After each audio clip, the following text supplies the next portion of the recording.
Further debate? The member from Toronto-Danforth.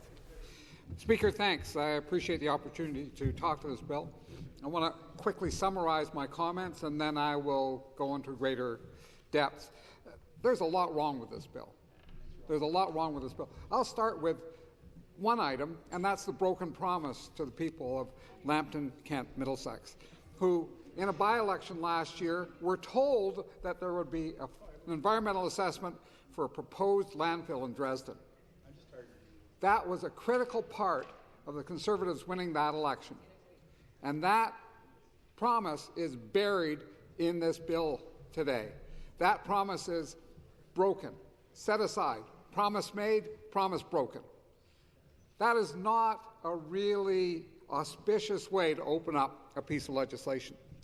Second concern, Trump-like powers with this proposal for special economic zones. Effectively, within those special economic zones, proponents will be exempt from many or almost all provincial legislation. Labour laws, health and safety standards, environmental assessments. Gone. Read the Act. Read the Act. Municipal bylaws, municipal zoning. Gone. That's an extraordinary piece of legislation to actually say Ontario laws are not going to apply in this area. In fact, it's up to the Cabinet to say, well, this will apply or that won't apply. I don't think anyone in this province has confidence that this government will in fact replicate within those special economic zones the kind of protections that have been put in place over decades in Ontario. The other major item I want to talk to today is the extermination of the Species at Risk Act. What we get, and I'll use the people know Monty Python. You may remember the dead parrot sketch. It was dead, in fact, but I know the shopkeeper said it was alive. What we have is an act today that is being replaced with a dead act. We had a live parrot replaced with a dead parrot. That is the reality of this legislation. I don't usually compare legislation to Monty Python sketches because the sketches are such gems that they shouldn't be degraded. But in this case, I have to. This bill is using the cover of Donald Trump's attack on our society to push through changes that people in Ontario would not accept in normal circumstances. They just wouldn't. They wouldn't accept that attack on environmental standards. They wouldn't accept the kind of promise breaking. They wouldn't attack the exemption from the rule of law. That is what is being used today. The Trump attack is being used to give cover. Now, my colleagues from Sudbury was present when the Premier and others came to talk about how this act would expedite the development of new mines in Northern Ontario. And let's face it, we need minerals in order to fight climate change. We need the minerals to develop the technologies to make sure that we can build the windmills, the solar panels, the electrical grid that will help us move away from fossil fuels. And so setting up a system, one window, teams to efficiently assess what comes forward and move things along, as long as they meet the law, makes sense. As long as there's environmental protection, that makes sense. But that's not what we're getting. What we've had is a bait and switch. We're getting what looks like a wonderful, beautiful law, and over here what we've got is a very ratty-looking critter. Two different things. And I think that people in this House have to understand that the bill as written needs to be profoundly amended if it's actually going to be useful.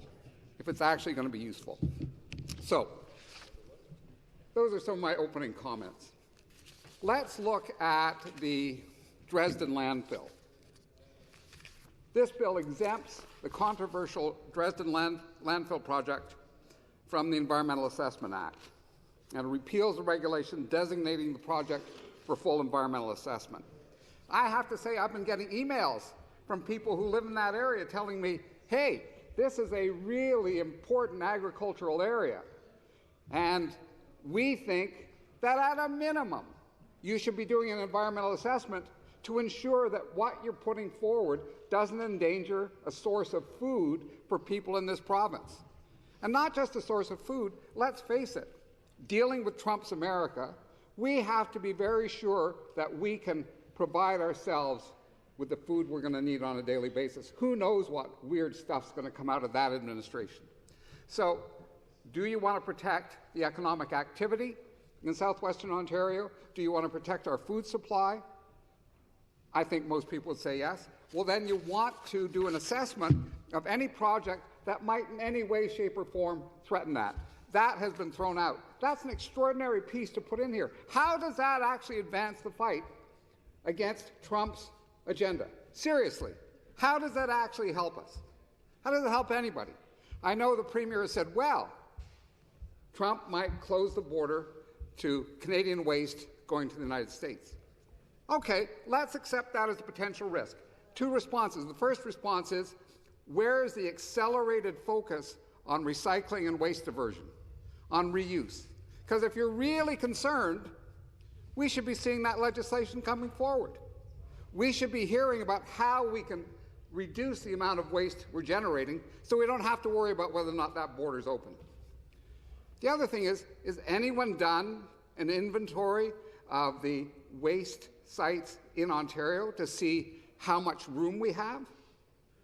Because this may not be the only landfill site in Ontario that we have to think about. That's an extraordinary piece in this bill. I can't see for the life of me how this fits in a bill that's protecting Ontario from Donald Trump and helping us grow our economy. The bill also cancels a 2011 agreement in which the mining company, Noront, agreed to conduct a full environmental assessment under the EA Act for the proposed Eagle's Nest mine, and revokes the ministry's 2015 approval of the proposed terms of reference for the environmental assessment. The project is now owned by another mining company, Wyloo. Government claims the scope of the project has changed, and thus you have to change the EA.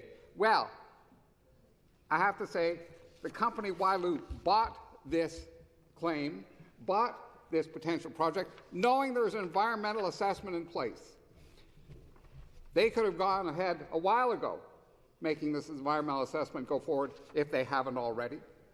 How on earth does this actually make things better for people in Ontario to take away an environmental assessment of a mine in an extraordinarily sensitive part of Ontario's nature? It doesn't make any sense. One other piece.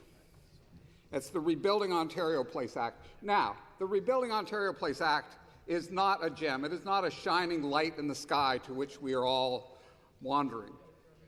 It wasn't a particularly pretty piece of legislation.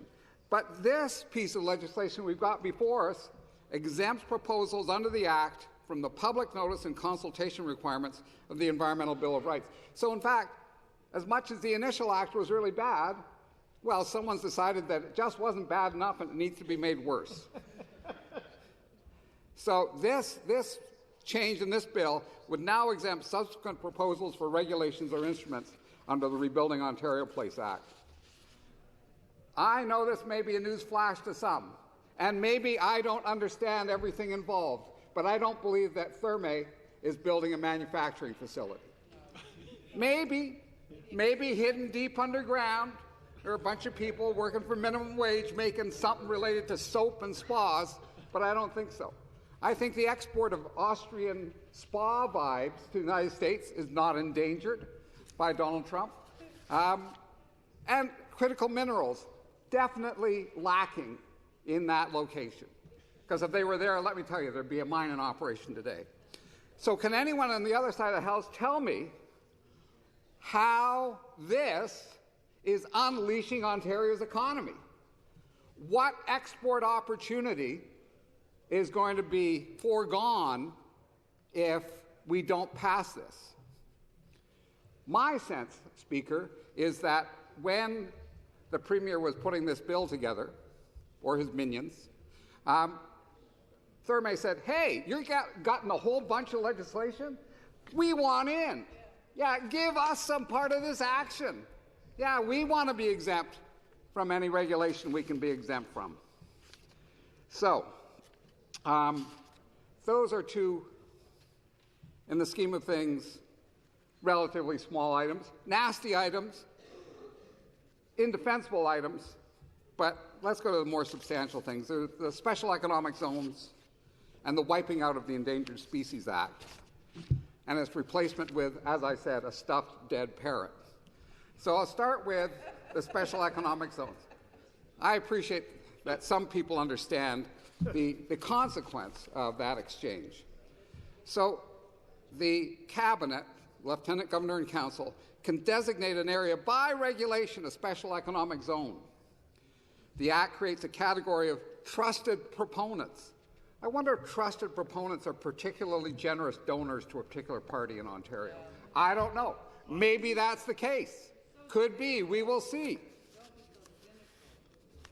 Anyway, those trusted proponents can be designated by regulation, and the specific criteria for designating one isn't set out in the legislation. It's kind of going to come up in regulations later. Well, do they look like they're a generous donor? Do they show up regularly at dinners? Have they sent canvassers out in tough by-elections? Maybe that's the criteria, but we don't know.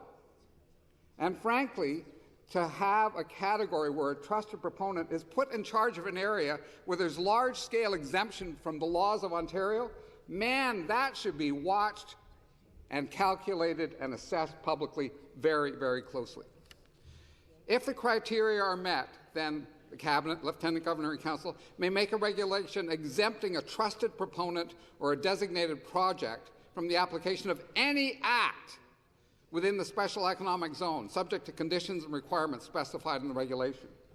These exemptions may include bylaws enacted by municipal councils or local boards, and the Executive Council can alter a local bylaw or legislation as they pertain to a designated project or special economic zone. That's pretty amazing. That is pretty amazing. Now, earlier there was reference to Henry VIII legislation, and when I came here, I'm not a lawyer. I was talking to Legislative Council, getting some private members' bills through, and they were talking about some approaches, and they said, well, there's Henry VIII legislation, and I knew Henry VIII as a guy who had a lot of wives and had a weight problem, sort of like Donald Trump. And I didn't know there was real significance to using that name. But when you look at Henry VIII legislation, you're talking Donald Trump legislation. You're talking about sweeping away the public, very arbitrary rules, dramatic concentration of power, and we should not ever, ever be enacting Henry VIII or Donald Trump-style legislation in this legislature. It undermines us as a society. It takes us backwards. It is the wrong direction. Our staff met with ministry staff in a briefing on this legislation, and they said that, in fact, any law or statute can be suspended in a special economic zone. And so our staff said, what about labor laws? And they were told, yes, in fact, you can suspend labor laws. I thought, wow, that's astounding. But maybe, the proponent decides they need to drive something through really fast, they need to have 50-hour work weeks, and they don't like the idea of paying time and a half for overtime. Get rid of overtime. Make sure this project is economic.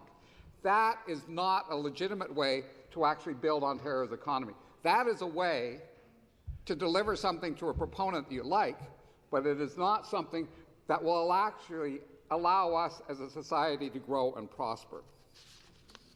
Now, the ministry staff made clear that their target for the first special economic zone regulations was in the Ring of Fire. And I think others have spoken to this. I think there are real concerns about that because of the concerns about First Nations and the duty to consult, concerns about the environmental sensitivity of the area and its importance to us in Ontario. But I want to say something else about this. I'll set aside the Ring of Fire for a moment. This isn't just for mining. There are no municipal bylaws in the Ring of Fire. I'm telling you now, rest assured, that is not covered by the City of Toronto Municipal Code, as much as the City of Toronto occasionally may think it does extend that far. It is not.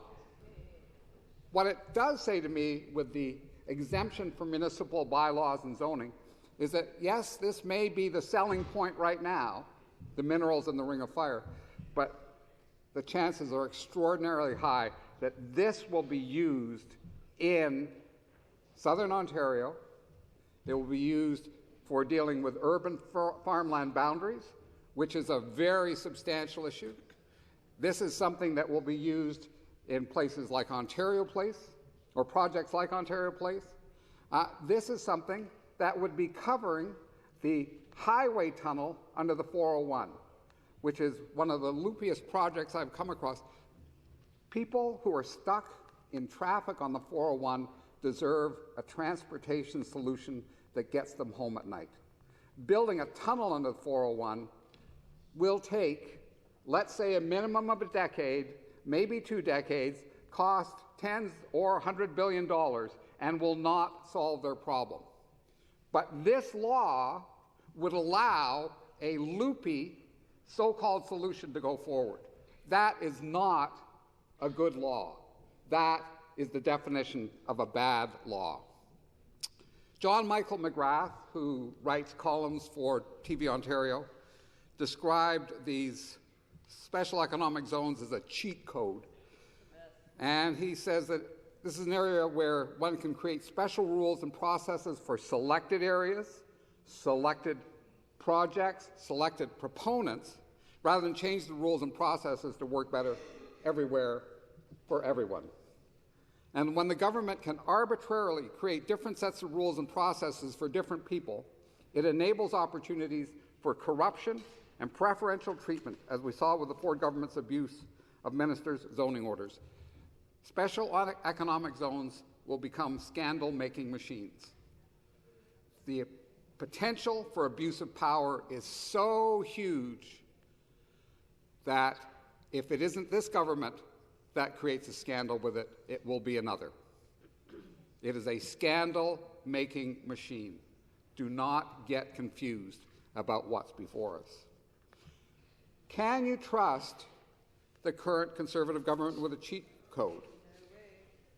I don't think so. Let's take a few examples. The Greenbelt grab. Ford government changed land designations for 4 sites in or near the Greenbelt to allow residential development after donations from those who made the requests. Frankly, with the special economic zones, it would be so much easier for this premier or another. Don't forget, Dalton McGuinty had his gas plant scandal. Scandals do happen. Do you want to facilitate them? I don't think so. Ministerial zoning orders. Auditor General felt that there were worries about preferential treatment in Ontario zoning orders. In a report done by the Auditor General, report found that political staff within the Ford government imposed, quote, tight timelines on civil servants with no rationale given for them to urgently prepare the assessments of various zoning order requests. The Auditor General said that in at least 4 cases, her office found documentation showing that a senior political staffer directed civil servants to prioritize projects which they had been directly lobbied on. You don't think that's not going to happen with a special economic zone? Yeah. You don't think someone is going to look at the ability to extract hundreds of millions or $1 billion out of Ontario's economy and not spend large volumes of money to shape the political process, to give the permissions and the powers that they want? Rest assured, if it isn't this government, and I think they're a real contender, it will be another government that will yield to those temptations and get engaged in a scandal that will damage the people of Ontario. Speaker, I can see my time is running short. I'll just say very quickly about the endangered species legislation. What we have is imperfect. It very much relies on the government of the day. What it's being replaced with is simply a placeholder. It's a name. So if someone says, do you protect endangered species? A premier can say, yeah, got an act right over here. And that will be the full function of that legislation. Thank you, Speaker.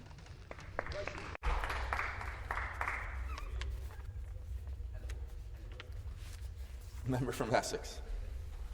I'm hard to see over here, Mr. Speaker. I'm hard to see even on a good day. I thank the member from Toronto-Danforth for his presentation. I always appreciate what he says. I want to ask him about a similar government initiative in British Columbia. It is a bill to fast-track major projects. It was introduced by Infrastructure Minister Bowen Ma, and it's specifically designed to fast-track major projects. And Premier David Eby has previously promised to speed up such projects. And I think that although it bears a different name, it is indeed a special economic zone bill. The British Columbia government, under Premier David Eby, has also introduced a bill similar to the one that we're speaking about today. Will the NDP endorse this bill? Response? I don't endorse these powers. Simple as that. I don't. Questions? Minister from Etobicoke Lakeshore. Thank you, Speaker. And thanks to the member from the Toronto-Danforth for your comments and for the comic relief around Monty Python. I'm a bit of a fan myself, but you know, this is a pretty serious issue too, though, that we're talking about today. I would say the themes that we've heard throughout the day, you know, sort of echo kind of what you brought forward today around the use of this trusted partner, special economic zones, and kind of unfettered, you know, powers that are being provided. So my question to you is, do you think that this bill just goes too far in giving out those powers? Response. I tried to make that point. I think that if the bill was substantially amended so that it in fact facilitated a process for approval of projects that took account of the environment, respected and in fact acted on duty to consult and consent, and in fact provided teams that would help expedite things, I would be fine with that. We need the minerals necessary to build a renewable energy infrastructure. We have them in Ontario. I think we should facilitate that. Throwing in other things that undermine the rule of law and put the environment, nature in Ontario at risk makes no sense to me. Again, as I said earlier, I think that Trump is giving cover for things the government wants to do that actually don't help us as an economy and society. Question? The member from Spadina-Fort York. Thank you, Mr. Speaker, and I want to thank the member from Toronto-Danforth for your comments today. You know, there's a section in Bill 5 where they're talking about Ontario Place, and they're basically, you know, plugging any final last gasp loophole that they may have not covered already to make this project exempt from all provincial and municipal laws. But the context or the pretext for this Bill 5 is that it's going to unleash Ontario's economy in the wake of these, you know, tariff threats from the United States. But you said that, so far as you know, there's no critical minerals at Ontario Place, and there's no manufacturing happening there unless Therma's going to be making some soap there. So what do you think is the purpose of this bill? If it's not to unleash our economic opportunities, what is the purpose of this bill? Response? We have a very legitimate and problematic situation on our hands.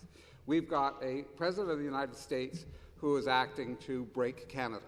There's no question. I don't think everyone in this room agrees on that. He wants to take large parts of our economy, may want to take large parts of our natural resources for the use of his country, for his close associates. Responding to that is critical.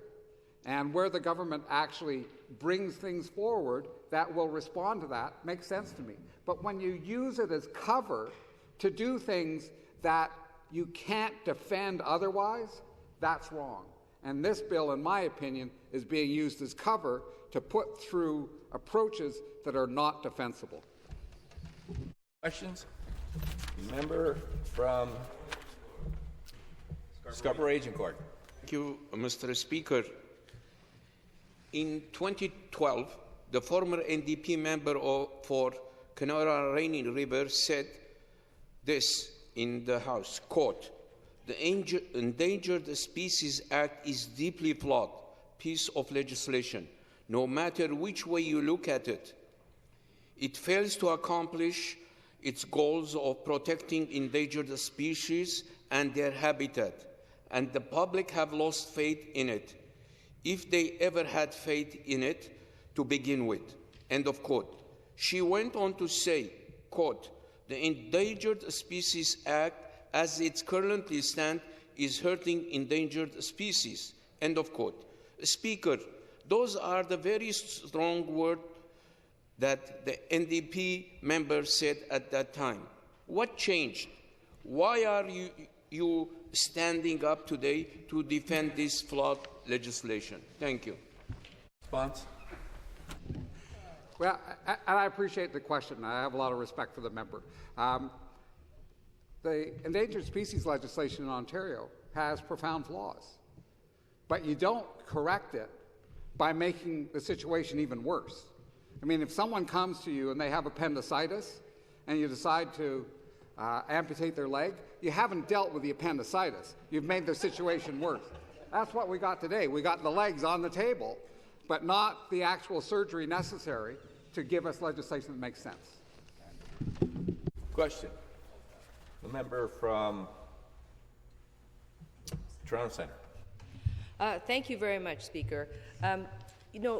Over my time at Queen's Park, which is now just a little under 3 years, I think that this government has been plagued with a number of scandals, from the Greenbelt grab to the Therme scandal and the Wilmot land grab, and I could list a few more, but I'll run out of time. And this particular bill is now asking to remove the guardrails that ensures public accountability and transparency when it comes to making rules for how land use planning is carried out. Has the government earned the trust of Ontarians for us to sort of hand over the reins and just let them do what they want, as this bill is proposing, the removal of those safety guardrails? Response? Well, the short answer is no. I would say the examples we've seen, Wilmot Township, the Greenbelt, pretty clear that this government, unrestrained, is going to do some pretty destructive stuff. The Auditor General has pointed that out. It's currently an RCMP investigation into what happened with the Greenbelt. When you're in a situation where you've made a major decision and it is so wrong that you have a police investigation going on in your government, I would say that trust in that government is going to be relatively low. And it is earned that you have lost that trust. You've earned that suspicion of your activities, and they have earned it in spades. Question. The member from Mississauga Lakeshore. Thank you, Mr. Speaker, and I want to thank the member for his speech today.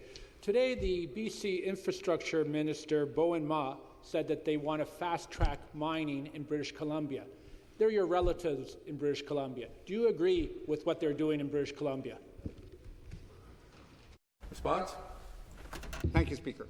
I would actually like to see exactly what the legislation is, but I will say this. If, in fact, you were to put in place a system that made it easier to proceed with permitting a mine, and in that procedure you protected the environment, you respected First Nations rights, then, and making sure democratic rights generally were respected, then I don't see a problem with having a one-process system with a team allocated to make sure that the steps are followed.